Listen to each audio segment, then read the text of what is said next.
انظر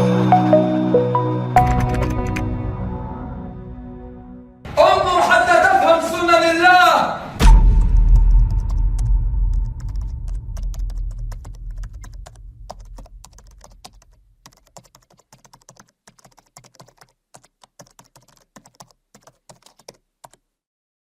الأبطال لا نحني الرؤوس إننا للمجد أرخصنا النفوس.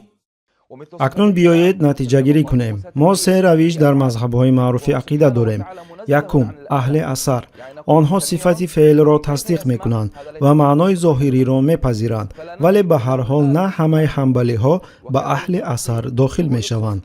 دوم، اشعریان. آنها چنین آیات ها را به معنای مجازی تعویل میکنند. سوم، ماتریدیان. آنها فعل را تصدیق میکنند اما از تعویل خودداری مینمایند و بر آنند که تنها الله میداند که اصلا چی مراد شده است و تا شیطان لعنت الله بر او باد کسی را به گمراهی نکشد میخواهم روشنی درآورم. نمایندگان هر سه مذهب مسلمانانی با احترامند که هر کدامش برتری و نقصانهای خود را دارند. من باز در برنامه اولینمان گفته بودم اکثر آنهایی که عقیده را زیر تاثیر فلسفه آموختند به خطاگی ها راه دادند. بله، این خطاگی ها آنها را کافر نمی کرد، اما به هر حال خطاگی ها بودند و انشاءالله ما در برنامه های بعدی باز به آنها برمیگردیم. همچنین درست است که در میان پیروان هر سه مذهب شخصیت های یافت می شدند که خطاگی های خیلی دغل کردند و از اسلام خارج شدند، اما این معنای آن را ندارد که خود مذهب پورا نادرست است. هر سه مذهب قابل قبولند. هر کدام آنها دلیل های شایسته خود را دارند. ما آنها را با دو سبب میپذیریم که حالا من آنها را بیان میکنم. سبب اول که ما هر سه مذهب را در ساحه عقیده میپذیریم این است که همه کوشش های آنها اجتهاد به شمار میروند، یعنی این کوشش های جدی تعویل و شرح میباشند، نه دلیل های قطعی و بیچون چرا. همه آنچه به صفت های ذاتی الله تعلق دارد بر دلیل های ظنی اساس یافته است، نه بر دلیل های قطعی. اگر آن دلیل ها کاملا روشن و بیچون چرا می بودند اختلاف عموما وجود نمی داشت. علاوه بر این در شریعت چنین مقرر شده است اختلاف عقیده در مسئله های ظنی جایز است تا آن دمی که به آیات های محکم متن های روشن و قطعی مخالفت نکند. سبب دوم، ما تمام مذهب یا جریان ها را تکفیر نمی کنیم، بلکه تنها به شخصان علاهیده و آن هم برای سخن یا عمل مشخصی آنها. من چی در نظر دارم؟ مثلا اگر شخصی بیاید و چیزی بگوید که آشکارا او را از اسلام خارج میکند، ما تکفیر را به خود او تطبیق میکنیم، نه به تمام گروهی و یا مذهبی که او خود را به آن نسبت میدهد. تصور کنید کسی آمد شیمش را تا زانو بالا برد و گفت الله ساق را به همان شکل میکشاید که من حالا ساقم را کشادم. پس او کیست؟ او مرتد است، از دین برآمده. این چیز روشن است. یا دیگری میگوید الله همان طور پایان میآید که من از منبر پایان میآیم. این نیز کفر آشکار است. او مرتد میشود. ما حقوق نداریم بر اساس چنین سخنان به تمام مذهب اهل اثر تکفیر کنیم، زیرا خود مذهب چنین ادعا را نمی کند. همین چیز به اشعریان و ماتریدیان نیز دخل دارد. اگر شخصی از میان آنها از حد اسلام بیرون رود، مسئولیت به دوشی خود اوست، نه به تمام مذهب. از همین سبب ما تنها شخص علاهیده را تکفیر میکنیم، نه یک جماعتی پوره را. ما نمیگوییم که همه اهل اثر مرتدند، همه سلفیان مرتدند، همه اشعریان مرتدند، همه ماتریدیان مرتدند. کسی که چنین میگوید از راه راست بیرون رفته است و خود او گناهکار می شود. تکفیر کردن تمام جریان برای آنکه شخصان جداگانه از میان آنها کفر صادر کردند گناهی بزرگ است. اگر شخصی از یگان جماعت بیاید و چیزی بگوید که با اساسهای عقیده مخالفت میکند، او مرتد میگردد و وظیفه ما این است که او را به توبه دعوت کنیم و حکم را محض بر او برآوریم، نه بر تمام مذهب. ما مذهب ها را به خاطر خطاگی های بعضی نمایندگانشان تنقید نمی کنیم. برعکس همه آنها را برادران خود می دانیم که صدقاً کوشش دارند از تشبیه دادن الله به مخلوقات دوری می جویند. ما علم و اجتهادشان را اعتراف می نماییم، حتی اگر با نتیجه های آنها موافق نباشیم و گرچه دلیل های ما از آنها فرق کند هم این چیز مانع نمی شود که راه آنها را شایسته و صمیمی بدانیم.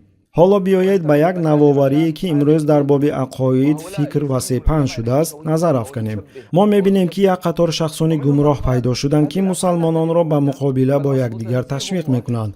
رفتار آنها از دین الله نیست و از سنت پیغمبر صلی الله علیه و سلم نیست. شخصی را می‌بینید که خود را رسما نماینده اهل اثر می‌نامد و همزمان به تمام اشعریان تکفیر اعلام می‌کند.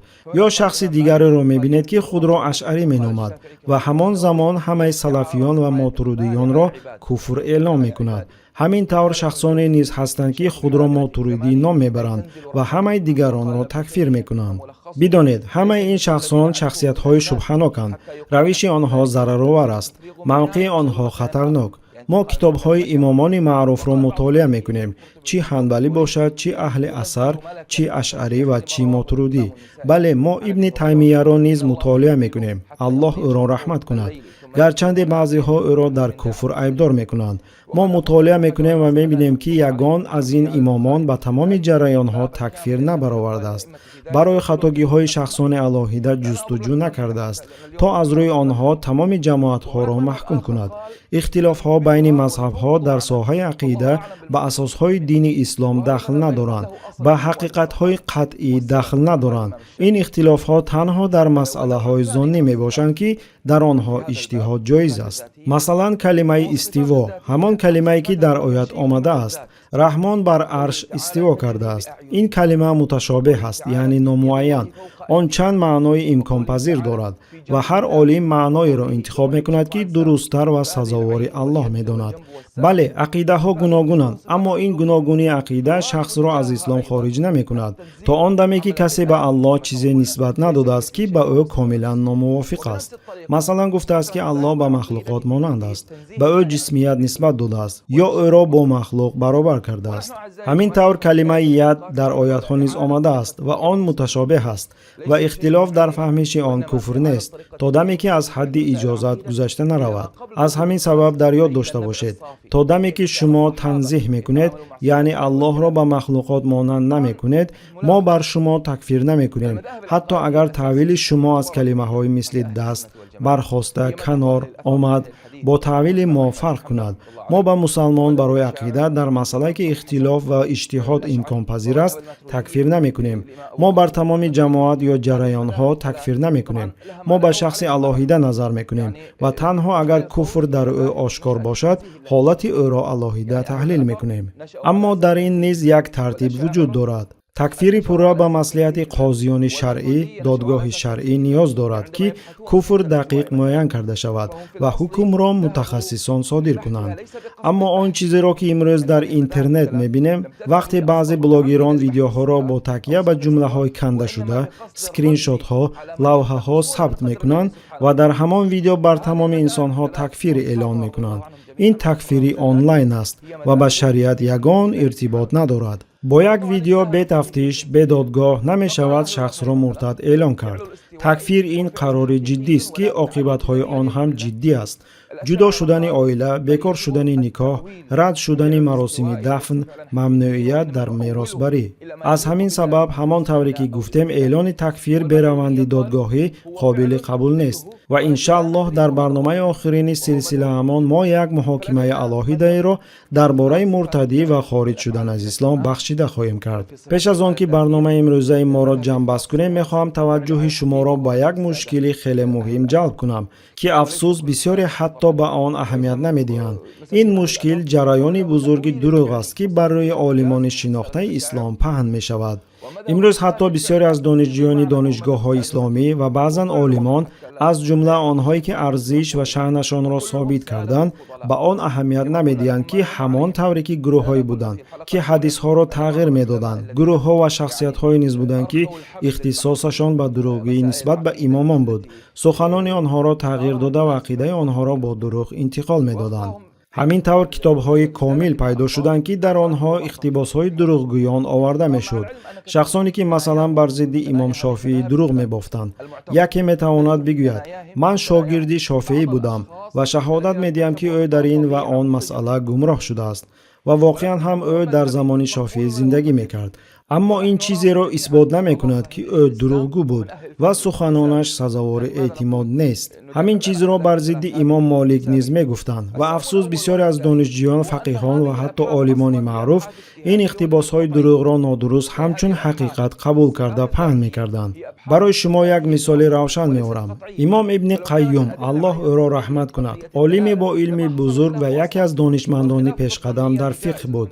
اما او نیز به فساد دروغگو علی ابن احمد که با نام ابوالحسن حقاری معروف بود و حتی شیخ الاسلام نامیده میشد گرفتار شده است و در حالی که او دروغگویی شناخته بود و اختصاصش محض در ساختکاری ها وابسته به عقیده امام شافعی بود. حالا ما اثرهای ابن قیم را مطالعه میکنیم و میبینیم که او همین حقاری را اقتباس میآورد و نمیداند که در کتابهای خود کدام دروغگو را آورده است. حتی چنین عالم بزرگ با علم وسیع نیز فریب را دریافت نکرد. این درس مهم برای همه ما است. باید با منبع‌ها خیلی احتیاطکار باشیم، بخصوص وقتی که مسئله به اعتقاد و امامان امت اسلامی دخل دارد. اگر امروز شما به اینترنت وارد شوید به آسانی خواهید دید که مقدار زیادی معلومات درباره امام شافعی اساساً بر اقتباس‌های همان حقاری دروغگو می باشد، اما او یگانه نیست. در زنجیرهای نقل کنندگان که درباره حیات و عقیده شافعی قصه می‌کنند، شما این چنین عبدالسلام ابن محمد را پیدا می‌کنید، باز یک شخصی که با مقصدی مخصوص بر ضد این امام بزرگ دروغ می‌بافت. یکی دیگر ابوطالب اشاری نیز دروغگویی شناخته است که نقل‌های تغییر یافته درباره شافعی پهن می‌کرد. همه این سه نفر اختصاصشان در دروغگویی بود. دعواهای بر دروغ را همچون سخنان امام پهن می‌کردند. در این میان امام مالک نیز الله را رحمت کند به مورد همین گونه دروغگویی دچار شد. مثلا چنین نقل کننده بود: عبدالله ابن نفی سایغ. عالمان مثل امام ذهبی و دیگر محدثان بزرگ گرچند که او را دروغگوی آشکارا نمیگفتند، روشن اظهار میکردند. او حقیقت را با گمانها آمیخته میکرد. او از علم حدیث دور بود. او اکثر وقت خطاگی ها میکرد. اگر در سند روایت تنها او باشد سخنان او قبول نمیشد. اگر خبر را از یاد نقل میکرد به آنکه از کتاب بخواند چنین خبرها رد میشدند، حتی با وجود آن که او شاگرد امام مالک بود. نقل های او قبول نمیشدند، زیرا در سنجش معلوم شد در آنها خطاگی های زیادی هست و فهمش موضوع های بررسی شونده ناکفایه بود. این باز یک بار اثبات میکند که در مسئله های عقیده و سخنان امامان بزرگ باید خیلی احتیاطکار باشیم و همه چیزی را که در کتاب ها نقل شده است به سنجش منبع قبول نکنیم. همین طور چگونه ای که بر ضد امام مالک دروغ پهن میکردند، همان گونه دروغ و دلیل های بر دروغ را بر ضد امام احمد ابن حنبل نیز پهن میشدند. عبدالله ابن نفی سایغ حدیث ها را نقل میکرد و امام احمد آنها را در مسند خود وارد نمود، اما همزمان شرح میداد. عبدالله ابن نفی روایت کننده ضعیف است. درباره او ابن ادی گفت او درباره امام مالک نقل های بی‌معنی میکرد. اما این یک حالت نیست. کتاب های معاصر را گشایید، در آنها حیات امام ابو حنیفه شرح داده شده است و میبینید که قسم اساسی نقل ها بر اساس اقتباس از ابو مطیع بلخی است. او کیست؟ دروغگوی حقیقی که بر ضد او ابو حاتم یکی از بزرگترین محدثان شهادت داده است. او آشکار گفته است. ابو مطیع دروغگوی آشکار بود. با وجود این ما می‌بینیم که امروزها از روی سخنان او تمام بیوگرافیای ابو حنیفه ساخته می‌شوند. دانشجویان دانشگاه اسلامی و بعضاً امامان مساجد با دلیل‌های شخصانی که حتی آنها را خوب نمی‌شناسند درباره عالمان بزرگ بحث می‌کنند. من در اینجا از حقاری، ابن نفی و ابو مطیع یادآور شدم، اما شما باید فهمید دروغگویانی که تحریف‌ها درباره عقیده عالمان پهن می‌کردند کم نبودند.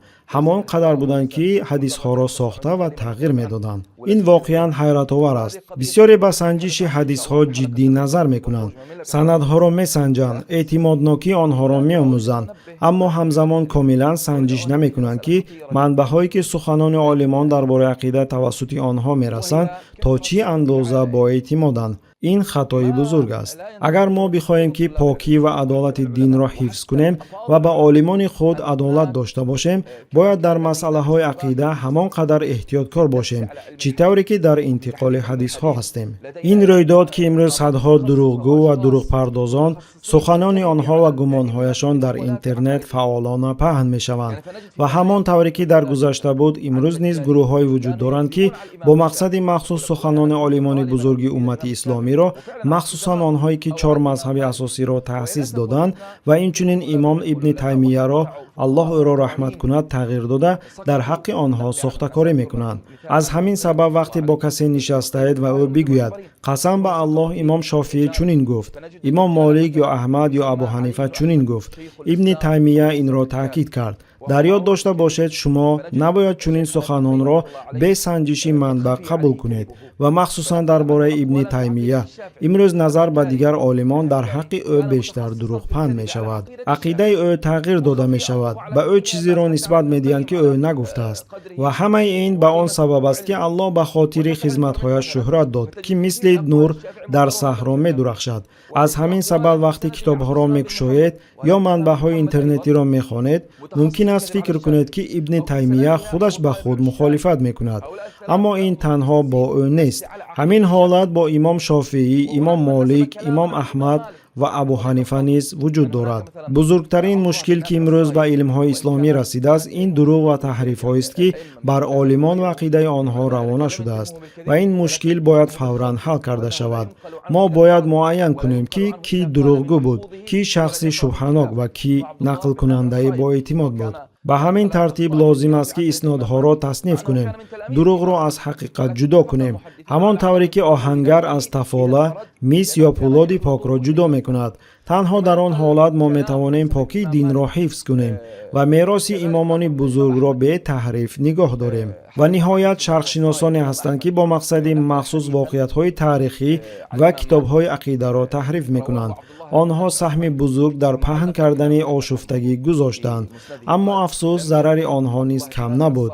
баъзе аз мусалмонон 2-3 китобро мутолиа карда худро олим мешуморанд.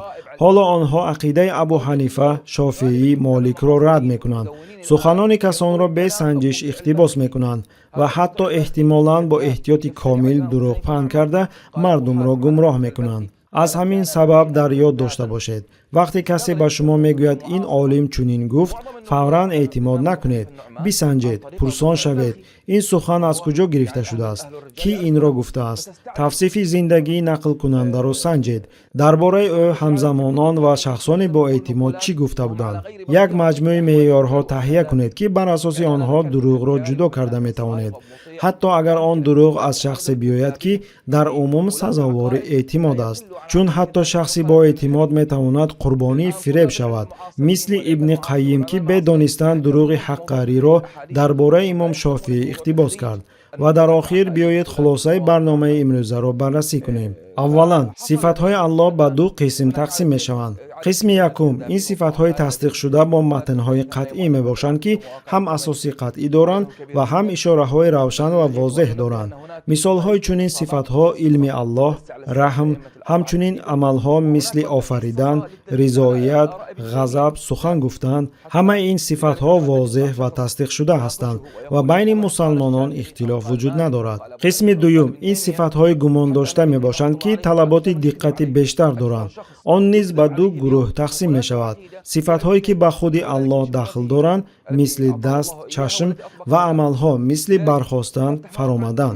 олимони ақида, ки дар ислом маъруфанд, метавонанд ин оятҳоро бо тарзҳои гуногун тафсир кунанд, аммо ҳамаи онҳо дар як чиз муттаҳиданд: риояи ҳатмии принсипи танзеҳ, яъне Аллоҳро ба махлуқот монанд накардан, ба ӯ шакл надодан, ба ӯ ҷисм нисбат надодан ва ӯро дар ҳеҷ маъно маҳдуд нанамудан. ин аст асоси эътиқоди дуруст дар масъалаи сифатҳои Аллоҳ. дуюм ва дар охир мехоҳам ёдовар шавам, ҳамаи мазҳабҳои маъруфи ақида асосан бар идеяи танзеҳ бунёд ёфтанд, бар тозакунӣ ва пок кардани эътиқод аз ҳар гуна монандкунии Аллоҳ ба махлуқот. аҳли асар, ашъариён ё мотуридиён, ҳамаи онҳо ба як чиз талош мекарданд: бузургии Аллоҳро ҳимоя кунанд, ҳама чизеро ки мартабаи ӯро поин меорад аз эътиқодҳо дур кунанд. бале байни онҳо ихтилоф вуҷуд дорад. мо метавонем бо баъзе чизҳо розӣ набошем, аммо муҳим аст дар ёд дошта бошем ин ихтилофҳо ба масъалаҳои иҷтиҳодӣ дахл доранд ки дар он ҷо ихтилофи назар иҷозат дода шудааст. мо бар ин мазҳабҳо такфир намекунем. мо ҷараёнҳо ё ҷамоатҳоро нописанд намекунем. агар зарурат ба такфир пеш ояд, он танҳо нисбати шахси алоҳида ва танҳо бо роҳи додгоҳӣ бар асоси сухан ё амалҳои мушаххас ва пас аз баррасии ҳамаҷониба мебошад. ин аст адолати ислом. ин аст равиши илм ва васатият. ва маҳз ҳамин роҳро дар шароити ихтилофҳо, ҷараёни иттилоот ва мушкилоти замони мо вазифа дорем ҳифз кунем. сеюм, бародарон, муҳим аст равшан бифаҳмем. маълумоти асосие ки имрӯз дар сомонаҳо ва китобҳои муосир дар бораи олимони исломӣ ва суханони онҳо пайдо мекунед, дар миқёси зиёд дурӯғ ва дурӯғпардозӣ мебошад. агар ба ин масъала бо холисӣ ва қатъият муносибат кунед, биографияҳои нақлкунандагонро омӯзед. ҳайрат хоҳед кард ки чанд дурӯғгӯ бо осонӣ бар зидди имомони бузурги уммати исломӣ дурӯғ паҳн мекарданд. ман комилан ҳайрон намешавам, агар як рӯз исбот шавад ки паси ин ҳама кори махсуси гурӯҳҳо буд ки ҳадафи онҳо вайрон кардани ақидаи мусалмонон ва ба ҳам гирифтор кардани мо бошад. тамошобинони азиз, барномаи имрӯза оғозе буд ба мавзӯи сифатҳои Аллоҳ. ман ин қисмати барномаро анҷом медиҳам. дар барномаҳои оянда иншааллоҳ мо бо тафсил дар бораи усули омӯзиши номҳо ва сифатҳои Аллоҳ хоҳем гуфт, то ки ин усул бо принсипҳои шариат мувофиқ бошад, оқилона ва бехатар барои эътиқод бошад. ман аз Аллоҳ хоҳиш мекунам ки муҳаббати моро ба дин мустаҳкам кунад, онро дар қалбҳои мо зеб диҳад, куфр, гуноҳ ва фасодро барои мо нафратовар гардонад ва моро ҳамчун роҳбарони мусалмонон дар роҳи рост баланд кунад. аллоҳ шуморо баракат диҳад. الفسوق والعصيان واجعلنا أئمة نهدي إليه وإلى طريق مستقيم. بارك الله فيكم. السلام عليكم ورحمة الله وبركاته. тамошобинони гиромӣ, агар хоҳед ки наворҳои мо зуд бароянд, пас зер кардани тугмачаи лайкро фаромӯш накунед. албатта ба шабакаи мо обуна шавед ва наворҳои моро ба дигарон расонед, зеро расонанда мисли амалкунанда соҳиби мукофот мегардад.